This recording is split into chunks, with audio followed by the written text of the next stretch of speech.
तुझी निर्मिती केली, पण या तुझ्या आईनं अजून पुष्कळ काही निर्मिलं.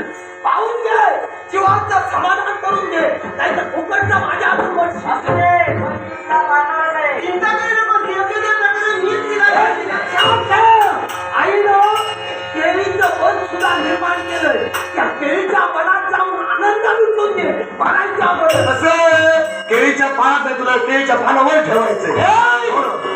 केळीचं पान प्रिय आहे, पण हिला जरा जाऊ द्या ना केळीच्या वनात. काय तुम्हाला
मला भूक लागली होती.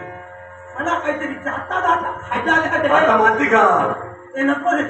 काहीतरी गोड असेल तर तिकडे गोड द्रवरूप पदार्थ आहे. तुला खाण्यासाठी आहे, कारण इकडे या देवीनं तुझा शेवट केला. तिकडे देवेंद्र त्या असुरांचा शेवट करतो. त्या असुरांना आता मारू दे. तो पुष्कळ काही काही पितो, पण मला तिकडे गोड पदार्थ तो असुरांना मारायचे असते. त्या असुरांना खा. तडफडून मेला तरी सुद्धा आई दरवर्षी एक शंका माझ्या मनात आहे. तेव्हा या भंडासुराचं आणि आईचं युद्ध झालं. युद्धाप्रसंगी तुम्ही त्यांना थांबविलात आणि क्षणार्धात तुमच्या मुखातून शब्द बाहेर पडले की आई तू जर का मारलं असेल तर पुत्र घातकी म्हणून तुला ओळखते. याचं कारण याला कारण कोणतं? विश्वकर्माचा वंश हा गणेश. याच्या शाळेत मी गेलो, तिथं मला एक आगळ्या वेगळ्या प्रकारची मूर्ती दिसली. मूर्ती आगळ्या प्रकारची होती, पण तेवढी ती सुंदर होती. म्हणून कौतुक मी केलं आणि त्याच वेळी त्या मूर्तीमध्ये असणारी उणीव ही गणेश वर्माला सांगितली. कौतुक केल्यामुळं तो हुरळून गेला. मागचा पुढचा विचार न करता मी त्याला ती उणीव सांगितली होती, म्हणजे मूर्तीला नेत्र संजीवनी दिली तर मूर्ती सुंदर होणार. म्हणून यानं मागचा पुढचा विचार न करता कौतुक केल्यामुळे हुरळून गेला आणि त्या मूर्तीला त्यानं नेत्र संजीवनी दिली. पण सर्वात महत्वाचं काम हा गणेशाचा भक्त, त्याचबरोबर शंभू महादेवांचा सुद्धा भक्त. मग कोणतीही मूर्ती साकारण्यापूर्वी हा शंभू महादेवांचं नामस्मरण करायचा. पण या मूर्तीला म्हणजे त्या मूर्तीला नेत्र संजीवनी देण्यापूर्वी हा शंभू महादेवाला विसरला. त्याने शंभू महादेवांचं नामस्मरण केलं नाही. न करता यानं त्या मूर्तीला नेत्र संजीवनी दिली. शंभू महादेवांना राग आला. त्यांच्या त्या क्रोधानं त्या मूर्तीच्या नेत्रांमध्ये प्रवेश केला आणि त्यामुळं शंभू महादेवांच्या क्रोधापासून या भंडासुराचा जन्म झाला. ज्या अर्थी शंभू महादेवांच्या क्रोधापासून जन्म झाला त्या शंभू महादेवांचा पुत्र, शंभू महादेवांचा पुत्र तो माता पार्वतीचा सुद्धा पुत्र. आणि म्हणून याच्या नाशासाठी केवळ स्वरूप धारण केलंय. पण आता मध्ये शब्द बाहेर पडले म्हणे आम्ही आमच्या देवतेचं नामस्मरण केलं नाही. याच्या मुळाशी कारण अहंकार. आम्हाला आमच्या कलेचा अहंकार झाला होता. त्या अहंकाराच्या आधीला आम्ही गेलो. ते नाही तर मी माझ्या देवाला विसरलो. याच्यासाठी सर्वांजवळ एकच विनंती आहे किती मोठे कलाकार व्हा, पण स्वतःच्या अंतरी केव्हाही अहंकार धरू नका, गर्वाच्या अधीन केव्हाही जाऊ नका. हे सारं सर्वस्व घडलं याच्या मुळाशी कारण कदाचित माझा विधी संकेत देखील असेल, पण माझ्याकडून चूक घडली. अहंकार त्रयदेवतांना सुद्धा झाला.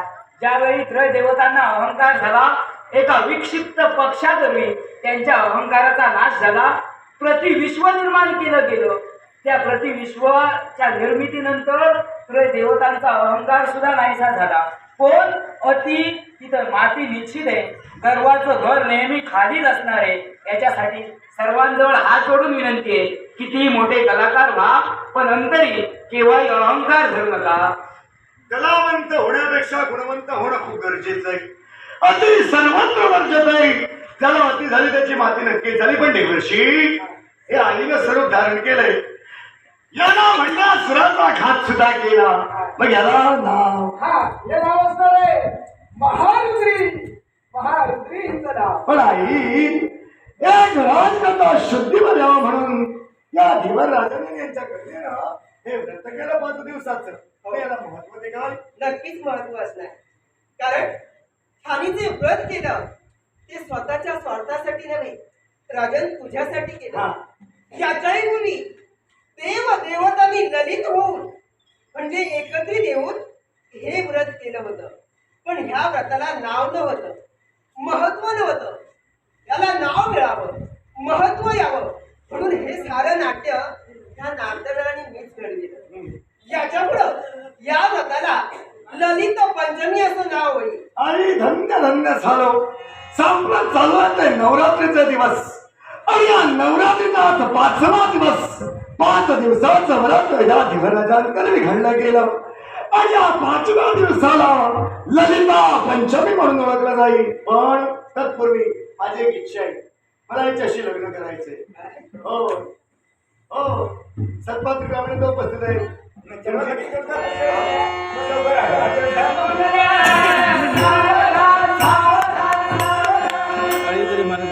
आई तुझ्याजवळ माझी एक सविनय प्रार्थना आहे. तुझ्याजवळ माझं एक मागणं